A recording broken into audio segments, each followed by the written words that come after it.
क्या आपने कभी सोचा है कि भगवान शिव ने अपने सभी गणों में से नंदी को ही अपना वाहन और द्वारपाल क्यों चुना?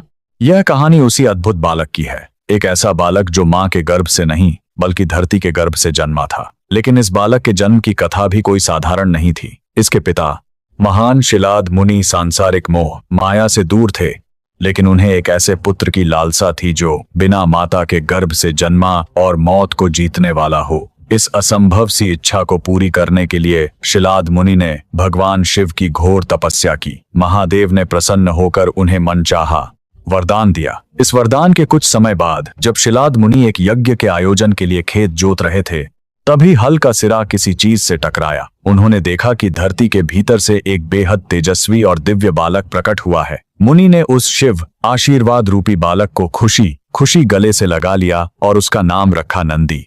नंदी बचपन से ही अत्यंत कुशाग्र और शिव भक्त था। जब वह 7 वर्ष का हुआ तब आश्रम में मित्रा और वरुण नाम के 2 महान ऋषि पधारे। उन्होंने नंदी को देखकर उसके पिता को एक खौफनाक सच बताया। मुनिवर, आपका यह बालक सर्वगुण संपन्न तो है, लेकिन 8 वर्ष की आयु में इसकी मृत्यु निश्चित है। यह भयानक सच सुनते ही पिता के पैरों तले जमीन खिसक गई और वे फूट फूट कर विलाप करने लगे।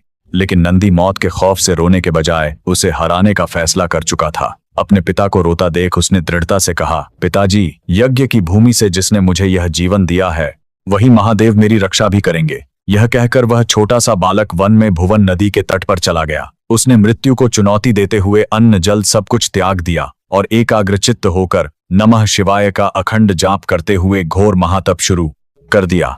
नंदी की वह तपस्या इतनी कठोर थी कि उसकी भक्ति के तेज से ब्रह्मांड गूंज उठा। अपने भक्त भगवान शिव वहां प्रकट हुए। महादेव ने जब नंदी को दर्शन देकर मनचाहा वरदान मांगने को कहा, तो उस बालक ने अपने प्राणों की भीख नहीं मांगी। उसने हाथ जोड़कर केवल इतना कहा, प्रभु, मुझे बस आजीवन आपके चरणों में रहकर आपकी सेवा करनी है। नंदी का यह निस्वार्थ प्रेम देखकर महादेव भाव विभोर हो गए। उन्होंने नंदी को मृत्यु के जाल से मुक्त कर अजर अमर कर दिया। उसी क्षण भगवान शिव ने नंदी को एक दिव्य बेल का रूप प्रदान किया और हमेशा के लिए अपना सर्वोपरि वाहन, कैलाश का द्वारपाल तथा अपने गणों का अधिपति यानी नंदीश्वर बना लिया।